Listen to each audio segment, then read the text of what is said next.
Just follow me, and I will take you where you've never been. Where you've never been. Take one of these, and I will show you how you can get in. How you can get in. A trip to anywhere and taken with your brain. But when you get there, you might just go insane. Just follow me, I'll take you there. Now don't you see something that makes you want to blow your mind? Want to blow your mind. Now you are free, but when you come back, don't leave yourself behind.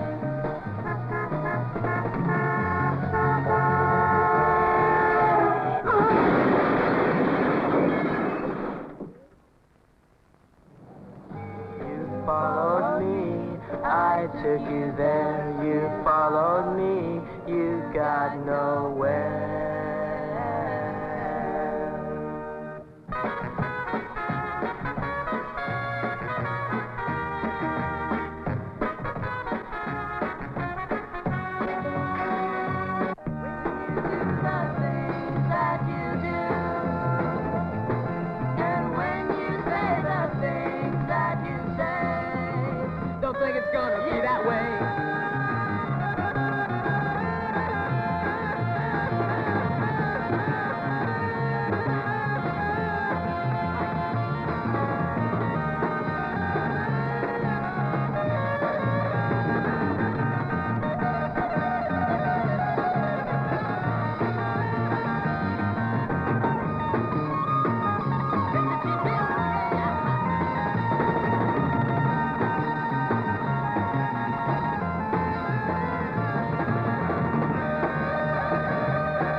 Now, ladies and gentlemen, just give your immediate reaction.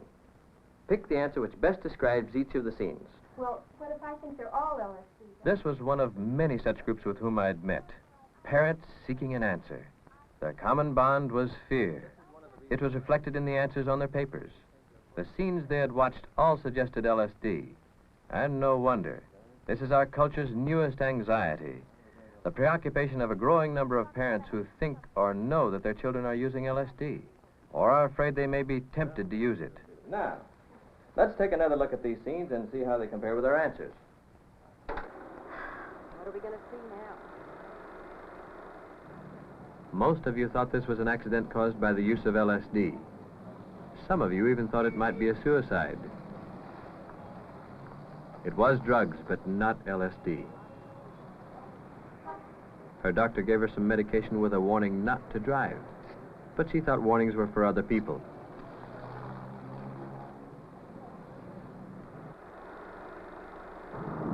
Nor is this a suicide induced by LSD or anything else. You might argue about who killed him, the enemy, the society that sent him to war, but one thing is certain, he didn't kill himself. The exotic party with dim lights has nothing to do with LSD. It's one of those desperate suburban affairs where everyone uses alcohol to escape his inhibitions and anxiety.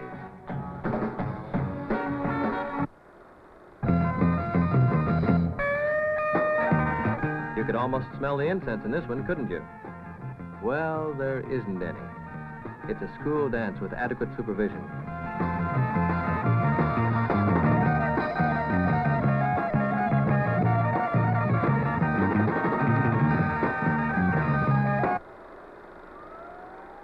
The boy in the ambulance? Yes. This one is LSD. A bad trip.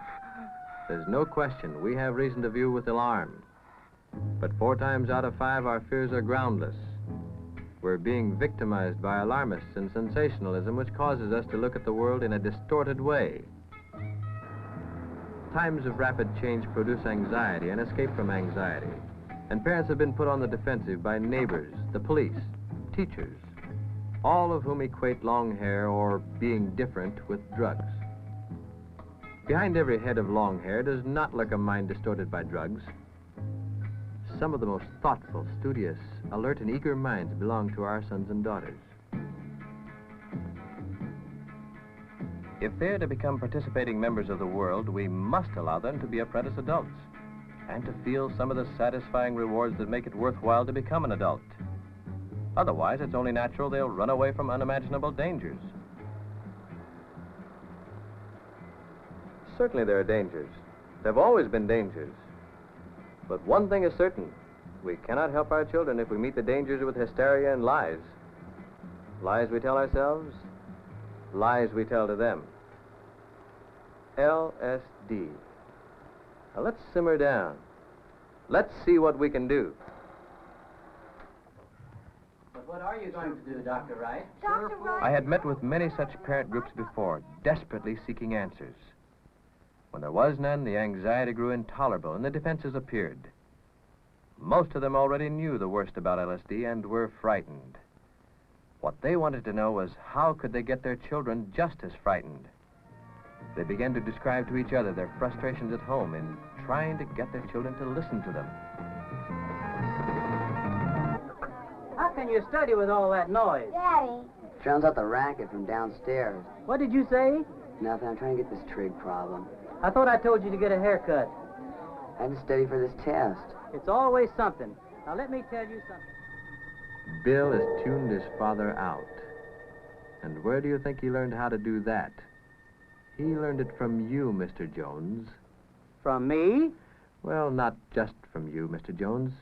From all of us. We teach them to tune out when we don't listen to them. Dad said there's going to be a great big war. They're going to drop atom bombs, and we're going to have to hide. Look, I'm on the phone with Judy. You know, it's real. They're going to drop. Tommy, your favorite TV program's on. Tommy, We go. start teaching it to them very young. Go ahead. Oh, no, it's just Tommy. And we never stop. Excuse us, Miss Larson. Do you mind if we ask you a question about the assignment? Yes? Do you think that the writer's implication was that the character was dreaming the whole story? It's established in Chapter 6 that... She's tuned them out, involved with their appearance, not their problems. If nobody listens, not even at home, a kid can feel pretty lost. All that drivel they talk. You make them conceited if you hang on every word they say. Make them think whatever they say is important. What they say is important. Sometimes it might even be a cry for help. Those hippies are at it again. The police arrested 8 more last night up on the strip. Oh, Daddy, you're always picking on them. Mary was there, and she said they didn't do a thing. It was the police. And it says right here that alcohol does more harm to your nervous system. Only the alcohol lobby doesn't want that known. Stop reading that underground trash and pay more attention to your homework. Oh, come on, darling. I never got good grades, and I caught a husband. I'll call you later from the club, dear.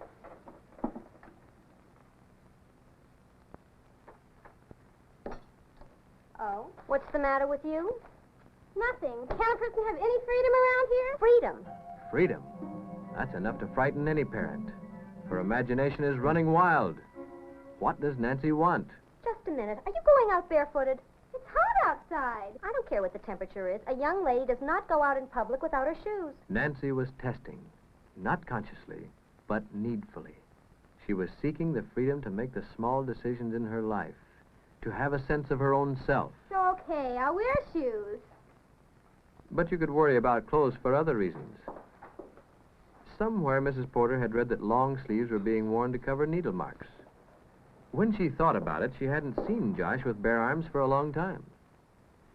She felt both foolish and frightened, but she had to find out. Well, after all, parents are not immune to the anxieties of our age. What's the matter, Mom? Oh, nothing, honey. Good night.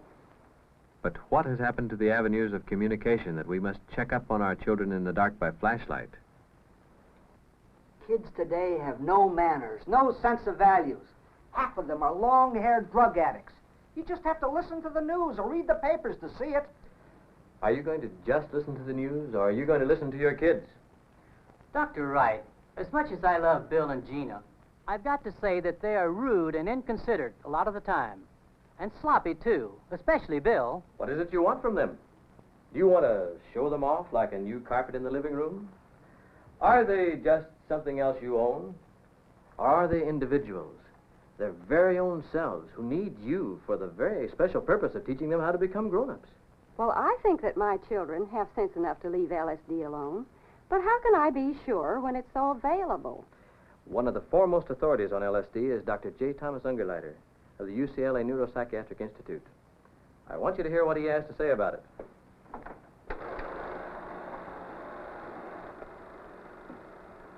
I'd like to share some of my thoughts with you about LSD. The story, particularly of LSD, and also that of any of the drugs of abuse, is really a story of much more.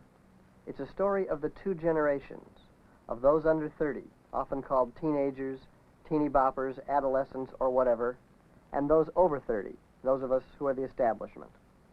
For drug usage is a symptom. The story is that of adults' defensiveness, hysteria, scapegoating, frantic passing of laws, and real helplessness.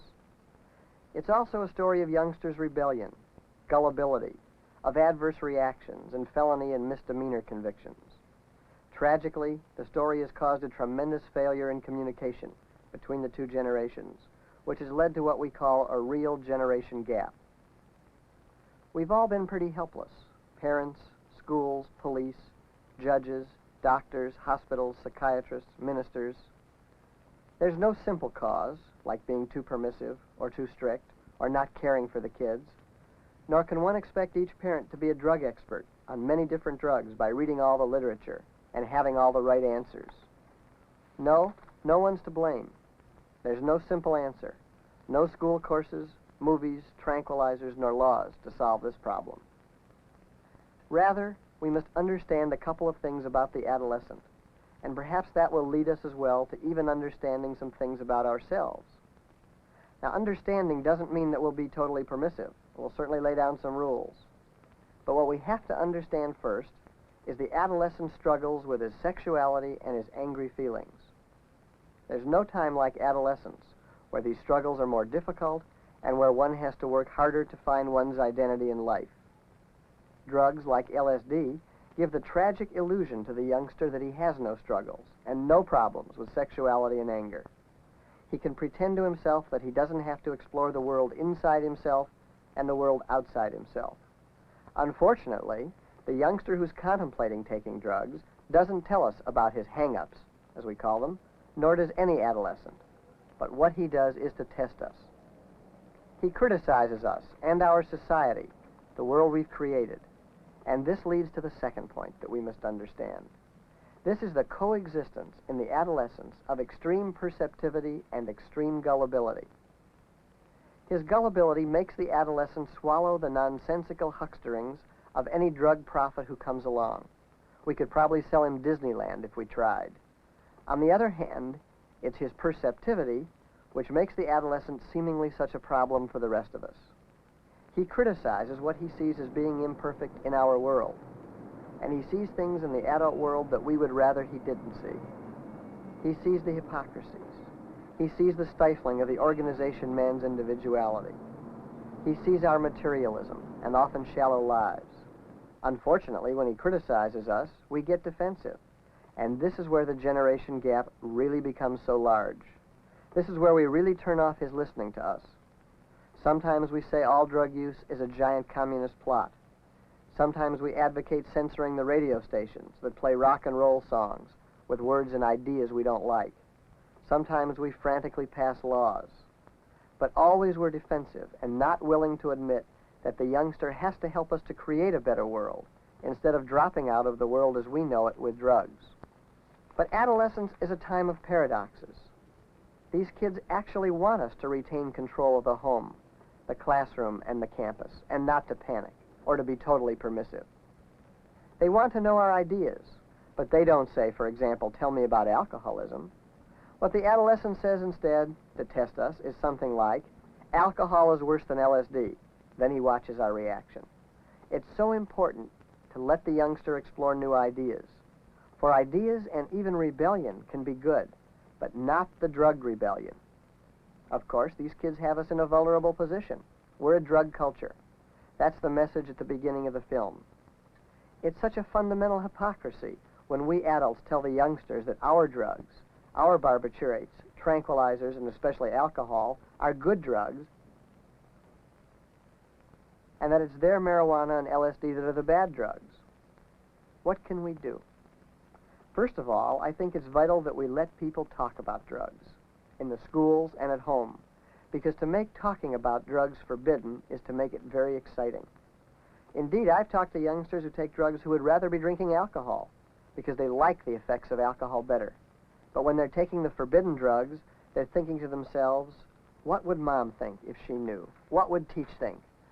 Whereas they know if they're drinking alcohol and their teacher or parent found out, they'd probably just laugh and say, well, so what? We all drink too.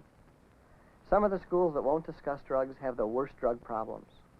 Others, where they're minor drug problems, treat it like any other of society's difficult problem areas, by discussing drugs, not preaching, but letting the youngsters form their ideas based on knowledge. An honest I don't know is okay to tell a kid, but not the big lie. We often rationalize the big lie by saying that it's for the youngster's own good. So, with LSD, we talk of deformed babies, unproven, to scare them. But that's what they don't buy. But let's face it, we can't equate the danger of a youngster rebelling with a very dangerous drug like LSD with the danger to him of long hair, even though we may not like long hair, because we can't tell the boys from the girls. And when we read in the paper about a sensational story that this or that drug is either instant happiness or instant death, let's keep our cool, as the kids say. Let's not get uptight, or let's be from Missouri, meaning let's be very skeptical, and let's go after the real facts. LSD, let's simmer down. We have to remember, above all, that the adolescents are struggling with their feelings of aggression and sexuality, along with the need to establish an identity. They are rebelling and experimenting sexually, trying to find out who they want to be like, what they want to become as they grow older. Many of them see LSD as offering a magic solution for these struggles. But because the drug helps the adolescent to pretend to himself that he's not rebellious or angry, nor has any sexual needs, it deprives him of the chance to work out his problems at the most crucial time of life. This is the greatest tragedy from LSD. Man's search for El Dorado in a pill continues. LSD will surely become obsolete as other more potent psychedelics are developed. As Dr. Ungerleider has said, people need to explore their feelings and talk out their reactions. People make us feel so self-conscious about our teenagers. Why, we worry more about what the neighbors have to say than about what's good for our kids. You sound like a hippie, accusing us of saying one thing and meaning another. But adolescents have always criticized the world their parents made. If you criticize a thing, you don't have to admit you're afraid to grow up and become a part of it. On the other hand, much of their criticism shows honesty and mature perception. They seem to be both childish and wise at the same time. Instead of defending our world, perhaps we ought to invite them in to improve it. Does that mean they can do anything they like? No. Just listen to them. If we listen, if we really listen, if we listen right now when it's important to them, not later on when you've read the papers or when we've washed the dishes or maybe had a minute, if we give them the same respect we'd give a passing stranger, we might be able to get them to return that respect and the interest. We might even get them to hear what we're saying. But what? What are we supposed to say to them? No one can tell you for sure what to say. Every individual is different. Every family knows for itself what's gone on before. But we don't even remember what we've done wrong. You don't have to remember. There are all the pressures of the outside world, all the pressures of his inner changing adolescent self. Try to concentrate on keeping the channels of communication open. Most kids are essentially moral. They think a great deal about who they are and where they're going. Is a psychedelic trip really worth risking the damage to your minds and your bodies? Well, how do you know, Mom? You've never experienced it. You've never even been there. Well, I don't have to have syphilis to know I don't want it. What they crave is our honesty. Well, what about LSD? Lately, the new research has shown that it may affect your unborn children. Do you know that for a fact? No, I really don't. But why take a chance? You know, there's all sorts of jobs going on in research and investigations about LSD. Why not get on that side of the fence instead of being the guinea pigs? Oh, come on, Mom. Calling Dr. Kildare. Keep your cool. They heard you. Give the thoughts time to germinate. Growing up isn't easy, but we can help by setting reasonable rules that the kids can help to formulate.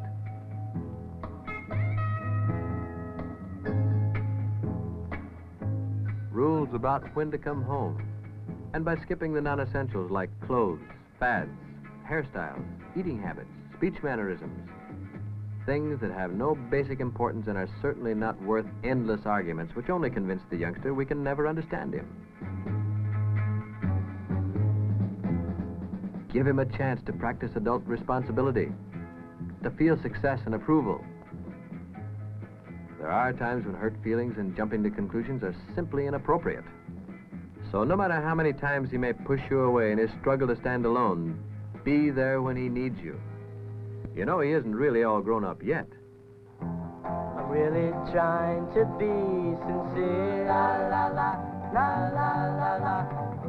But you just never seem to hear what I say. Like when I tell you how I feel, and you say my ideas aren't real. You don't know what it does to me. What are parents for, if not for listening? What are parents for, if not to care? What are our minds for, if not for thinking? What's a family for, if not to share? You don't know what it's all about. La la la la la la. And so I'll have to tune you out. La la la la la la. Because you just never agree. You don't hear my philosophy. You don't know what it does to me. What it does to me.